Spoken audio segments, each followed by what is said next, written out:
Hey y'all, this is Kate at Kate's Garden Chicken and Cat Rambles, and this is a video that I'm just doing for Facebook. This channel and page is new to Facebook. I know there's a lot of people who who like to watch videos on Facebook, but they do not do YouTube. And I understand everyone kind of has their favorite platforms, so I think I've already done an introduction video, but I'm just going to do a little bit of a coop tour, garden tour, just what's going on right now at the end of this super hot, miserable summer, just to kind of catching you up who haven't gone and watched a bunch of my YouTube videos. I know a lot of this is going to be same old for anyone who's seen those videos, but for any of you that are new, my name is Kate. I'm 54, I live in Delaware, and I film my chickens and my cats and my garden. Not always in that order, not always all at the same time. There's Miss Luna. So first we'll just look at the chicken yard here. Now they have from the back of it, from here, this edge, all the way over there is probably about a little more than 50, probably about, I don't know, 60, 70 feet. And then from this side here, which is the widest side, all the way over there to the mint patches, which is the far side of their yard, is probably 80 feet, maybe 100. That's Laddie Roo, the head rooster. This is Cosmo, the junior rooster. He's really mad at me. He ran at me this morning out the gate, so I had to get the fishing net and catch him. He's the only one that's had to be netted. Yeah, it makes him mad. He's so mad. So there's a couple Brahmas. There's a Rhode Island Red. He's an Easter egger. He's an Americana. I've got that. I was waiting for him to stop crying. Leghorn Gold Lace Wyandotte Cross. And this is her sister. They mainly look like Leghorns. She's got a little bit of black right there. That's Flower, and the all-white is Daisy. So from this little fence here, across there, just on the other side of those chairs that they climb on, that part of the yard is open to the top. The rest of it has hawk net over it. I have some extra net to stretch over that pole, and I probably will. Just been too hot to get out here and mess with it, and they don't spend a ton of time over there in the summer because, except for under that little tree, that area does not get a lot of shade. I need to mow it again. It's a pain getting the mower in here. So anyway, I have a big riding mower because I have a big, huge, I don't know, 2 to 3, I don't know. Our lots here in this town here on the East Coast are really deep. They're probably twice as deep as they are wide, and I've got, I think, 2 of those. I don't know, I've got a lot. I've got an acre. So anyway, I cleaned earlier, if you saw that video. I dump it all over there. Most anything that's in there is just old pine flakes. There could some old poo and dirt, and it's all had First Saturday lime on it. So it's all pretty dried out, but I just put it over there because they like to dig there and walk along the tops of those pallets strutting their stuff. This used to be closed in and have a chicken door. I had a small chicken yard that went out about probably 30-40 feet before I opened up that side, and that's where I had some younger chickens, some cream-crested leg bars who none of them survived. I mean, they were adults before they passed away. I think it had to do with the breeding method of where I got them from, because these 2 girls, the Leghorns, were raised with them from chicks, perfectly fine and healthy, and the cream-crested leg bars just all of a sudden one day went from being great in the morning to passing away in the afternoon. So anyhow, so this is your yard. That is a little pavilion I made them last summer. It sets up on top of a above ground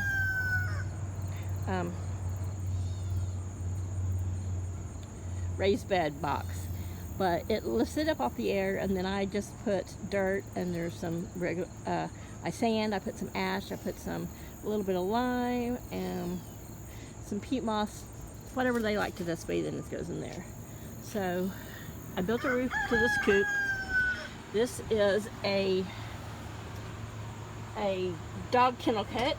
It can be configured as a 5 by 15, which is how I have it set up, or 10 by 10. And I chose the 5 by 15. That way I could make just the far end closed in. That's the coop, and the rest of this is just a covered run. Delaware, if you're not familiar with Delaware, is we're the mid-Atlantic, so we don't have New England type East Coast weather. We are hot and we are humid, and we rarely get a below 60% humidity year round. So our summers are really hot and humid. I mean, our heat probably doesn't reach what I grew up in Oklahoma and Texas, but our humidity is just, it's horrible. So I preferred my birds for the summertime to have an open air coop. I think that it can, in my opinion, he will not shut up when I'm talking. In my opinion only, I mean, others may share this opinion, that's wonderful, but my chickens seem to have been healthier and happier not closed in at night. Now, the black that you see here is a shade cloth, and I've got it doubled, tripled up, so it will drop down and totally enclose them in if I want it all dark in there. But they sleep better when they're not stuffed in a stifling hot box. I mean, their bodies radiate heat. They like to sleep close together, and I just felt that a lot of coops, stop pecking at my feet, jerkwad. The chickens were just like in a little sweat box. So I keep this industrial fan on all summer long, 24/7. And this is the second summer for this coop. Hold a second, I'm gonna have to get out of here because he went trying to flog me. Why are you being a jerk? Huh? Get back. You can peck at the tripod all you want.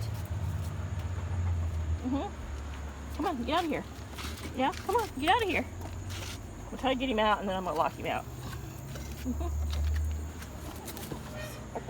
Yeah, there. So anyway, for the winter, the end of last summer, I built, they look like flags, but they were little walls that I could slide in here, and I enclosed that in all wood. This fall, I'm going to do something different. I'm going to use, regardless of that being enclosed in wood this last winter, which our winter was, you couldn't even really call it a winter, it was really sad. We didn't have hardly any kind of snow or ice or winter. I have some huge billboard vinyl. This is just a portion. The big signs you see on the highway that show like billboards. I have a bunch of Dunkin' Donut, of all things, vinyl. So this end of the coop is kind of my end. It's their end too, but this is where I have the fan plugged in. I have the little shelves up there. I built a shelf there, which has got the lime and scratch and their wormies and some supplements and different things that I use. And this end is where the morning sun comes in. So they got their 3 older nest boxes here, which they do use. A couple of the older chickens do. But down here beside me, that's a goat feeder. I put their feet in that. It's a little deeper because Laddie, my rooster, has a crooked beak. So he eats in a scooping fashion than just a pecking, because he can't really peck. So that way he can get it's deep enough he can get his little beak in there and just scoop up. I built these 4 nesting boxes this summer, and they're 14 by 14 because I do have some Brahmas, and they just walk around up here, whatever. But I feel like at night, because they're not in a little hot sweat box, I think they sleep better, they rest better, and like all animals, you need a good night's rest, and it's going to keep you healthier. So towards the end of October, like I mentioned in the previous cleaning video, I am going to I'll enclose this whole thing. I'm going to close from the end of this table all the way around it for the winter. And I think I'm going to, in that vinyl, I'm going to cut a couple windows and use some special tape or adhesive and put some clear plastic so that they can get plenty of light in, but the they'll have no wind coming in. And then I will build a wall here like I did last year. Last year the wall came up and it lifted from the bottom and it hooked to a little hook thing here, and it had a little chicken door in it. They could go up their ladder in there. But this year I think I'm going to make it more like a cabinet that opens, and I'm going to make it not down the middle right here, so that I can just pull this open, you know, grab it here, pull it open, do any cleaning, anything I need to do in there. And then I'm going to stuff, I'm going to get some straw, and I'm going to take it apart flake by flake. I'm going to put the flakes between the fencing and the post in here. I think I'll probably have to make like a little X to help hold the straw in there. So that'll be their insulation, and they're going to have, this thing's going to be wrapped in vinyl. And then they'll have a wall here. So I'll make sure that they cannot get any cold winds and breezes on them. But they do have places up here. Like that one's still shut off with a board nailed up there. These have wire, but it's so that any moisture, humidity can get out, and you know, you've got to have good airflow. So anyway, that's the setup for the coop. I built this roof by myself because Paul works nights. He helps somebody else when he has a daytime to do that, so it was kind of all on me. These were 2 pallets Paul got from a sign company that he helps with. He does some of their electrical engineering stuff and their computer stuff. So these are like narrow, they're almost like ladders, but they made great beams. Great beams for the coop, and then where I can reach up in here. They're closed off at the end so nothing can get in that way. And everything's got mesh, a really heavy gauge mesh, but I can use these also as little shelves. So anyway, I'm gonna get out of here. The girls are standing here, plus Laddie. But he won't come at me if there's a girl in the way. You would think that they would be past their romantic phase.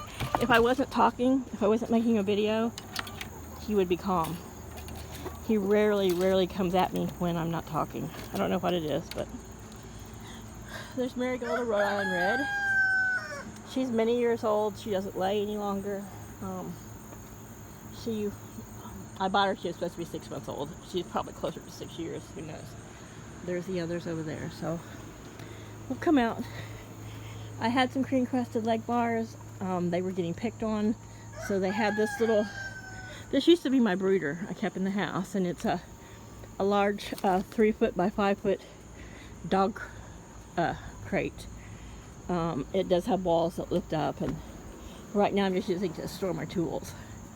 And next spring I'll probably put any chicks I get in there.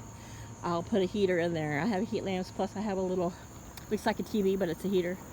So from the outside, this is the coop. And like I said, it's open air. So all summer, because you know, sometimes at night it's still in the 80s. Even when it gets down below 80, like today, right now it's like 79. The humidity is still really high. So when you're stuffed up in there, I wouldn't be able to sleep in this temperature, and I don't want them to have to sleep in this temperature. So Moira was the last of my cream crested leg bars, and she followed me around, and she and I became great little friends. And when I came out the door, she came running to greet me, and I loved her very much. And she laid an egg, and then 2 hours later she just died. So like I said, I do think it has something to do with their breeding. Birds aren't like mammals with the inbreeding thing, but if you do too much straight line breeding, you can cause chickens not to be as strong and healthy. So this is what's left of the garden. Still got some regular tomatoes here. These were called, I can't remember, Jet Star tomatoes. These were Rapunzel cherry tomatoes. They look janky, but they're still producing. That's Greek basil, Greek oregano. I had cucumbers, but they're already done. And all this green is 4 watermelon plants. See, I've got some big old watermelons here. These are sugar baby watermelons. The seed is from Haas Tools. And what you do, one of the best ways to know if they're ripe yet, besides, you know, the yellow spot, is you follow their stem and then you go to the closest curlicue, which would probably be this one. to their stem, and when that goes brown and dries up, then your watermelon's ripe. Right here I have beets. I did grow English peas and potatoes in here for the summer. Those have already been harvested and put away. You can tell the watermelon's trying to claim territory everywhere. So now I've got beets and sugar snap peas. Not sugar snap peas, I'm sorry, snow peas. They call them a sugar pea pod. They're from Haas Tools also, but they're called the Oregon sugar pod or sugar peas. I can't, not the whole name, but if you look up snow peas, you got Haas seeds with Haas Tools Company. I recommend their seeds. I am never disappointed.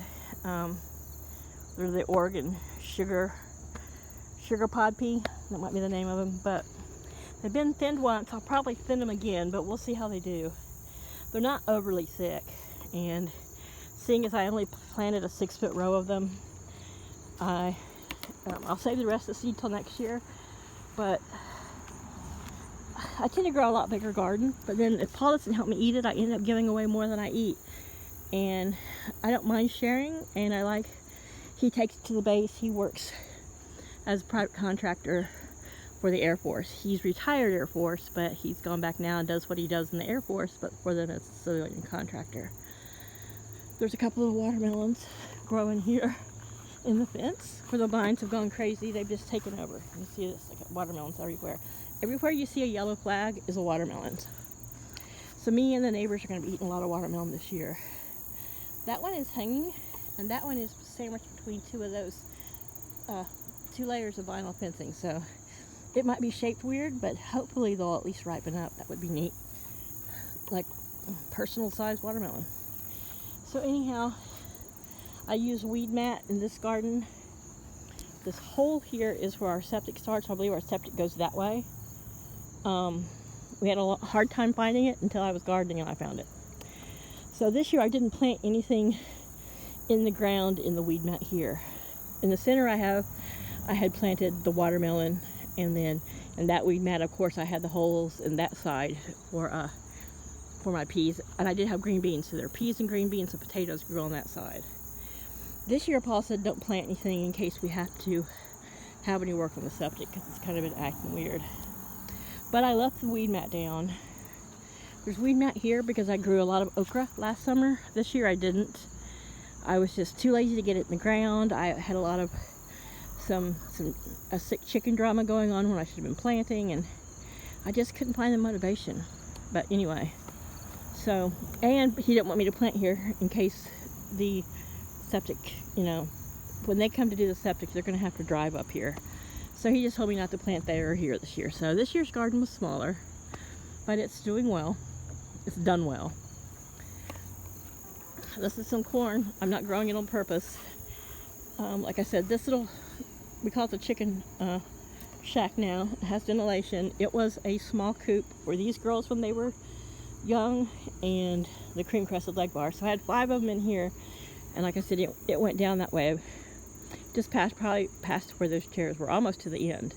And so they had this long run, but I wanted them all to be integrated and one big group. So over here is where their feeders stood, and they were raised on, of course they had medicated feed at the beginning from Kalmbach, and then it got mixed with the Chick House Reserve. I'm a huge fan of Kalmbach feeds. That's all I feed. I use Hen House Reserve. Right now their Hen House Reserve is mixed with the High Omega. I usually mix it with the All-Flock Crumbles. This time I got some of the High Omega just to try it, but I'm not going to do that again because it cracked it into my eggshells. It's a tough thing to do. They've got nice, hard, healthy eggshells. Beautiful, beautiful feathers, but I like to keep them on, if you're going to have them and you want to have healthy eggs and healthy birds, I just recommend a really good quality feed. Plus they have all this grass. So many people said they're going to tear up your yard will never have grass again. I have to mow my chicken yard. They have a few places here, which this is where I'm standing, where about, I don't know, from about me over to halfway into the coop is was an old gravel driveway. It might have been paved at one time. 60, 70 years ago, but I've been here since 2011, February 1st, 2011, and it was just like a rock gravel driveway like the rest of us here. But we don't use it, so that made sure that I knew that they would have little bitty pieces of gravel and pebble to eat for grit. Plus I provided them grit when they were younger. Their coop is attached to 2 by 8 by 12s at the bottom, so nothing can get in under the coop, and if it wanted to dig under the coop, it's going to have to dig through a lot of old gravel and concrete. It's positioned under this giant Norwegian spruce, so the coop at all times of day is shaded. Now that one end that I showed where I had my shelves, yeah, that's covered, and from the first morning sun that comes in, and then if the evening sun is too hot, then I drop the shade cloth on this side. But that's it. So that's the vegetable garden. There's wildflowers up by that. I think you saw them as I was approaching it. Up here is the other flower garden. This year, again, I don't know, I just had a lot of problems finding motivation this year and trying to incorporate in filming everything I did, and I just didn't want to do things just to film it. But I had bought some kind of expensive, it's a wildflower mix, and it's geared towards the monarch butterflies, plus a big portion of its proceeds, probably why it was so pricey, goes to conservation for the monarchs. But it has been an awesome thing, and I've loved it so much. And I have some photos, if you go through my old photos, or if you've gone through any of my YouTube videos. The first year I did this garden, it was very much straight rows and plotted out. It's called June's Garden, and that was my mother's name, June, and she's the one that instilled a love of gardening for me. And when she passed away, this, you see the sidewalk here, this is just a big ring of grass. There was a tree years and years ago before I ever came here, and I turned it into a garden. I grow several varieties of lily, hydrangea. I have roses all over there. So this year I planted these wildflowers. This is a big tree here that fell a couple summers ago. There's some of the remnants of it. Paul's still got to clean that up. But so this area now has been all sun. So I planted wildflowers, and it was awesome. They came up quickly, and by the end of May they were up, and they, every month something new blooms. It's designed, I guess, so they're growing at different stages through the summer. I've got a lot of beautiful zinnia coming up now.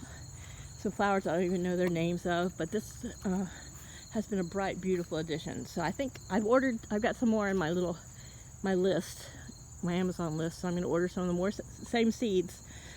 But this next spring, everywhere where there isn't lilies, I'm going to plant wildflowers. So I have an oriental that grows here, and then I have daylilies that grow here. I have the Stella d'Or that grows there. I have sage.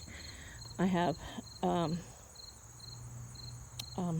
Asiatic lilies that grow there, some more orientals, and some more daylily. I have a huge rosemary bush and roses that grow on the other side of this. And then I've got hydrangeas back there, which the hydrangea may end up getting moved. But as some of this grows up, the summer, as long as I kept them watered, they did okay and they bloomed nicely. And then of course I have this crepe myrtle. Then I have lots of salvia in different places. But right now I also have weed cloth down, and this winter I'm going to do a lot more prep on this when I can come out. This summer has been, besides hot, so buggy. Like, I'm sprayed down with bug spray and I'm still getting bit. So anyhow, so anyone that's new, this is the front garden. This is kind of, there's a monarch just flew by. Kind of where I like to hang out. There's my chickens in their yard, and the vegetable garden. I have 9 cats. Only one of them is an outdoor cat. His name is Chaos. He's about 13. He is the self-appointed poultry protection cat. He's my PPC. And he sleeps out here on a hay bale outside the coop. When he was younger, when the chickens were younger, he would just hang out with me inside the coop. I used to take my hammock in there, and the chickens would come visit, and he would just hang out there with them. The roosters, nobody bothers with the cat. The girls like to flirt with him. I used to tease Neve, one of my Brahmas. She had a big crush on him when she was younger. She had a little interspecies crush going. I can see, she's right there. I can see with a little bit of a jankiness of her tail feather that she's starting to molt. I can see it over here on her sister, as in Kiva. So anyway, that's the chickens, that's the yard, that's the coop. So if you're new, I hope this was informative. This is another small wildflower garden. This was just geared towards hummingbirds and butterflies. It's got a lot of beautiful flowers that are as tall as me, still growing. Plus, I love the red zinnia. But anyhow, this is everybody just hanging out. So I'm going in. I hope this was informative and helped anybody who had any questions. Feel free to comment, ask me any questions. You guys take care. Have a great afternoon. Bye.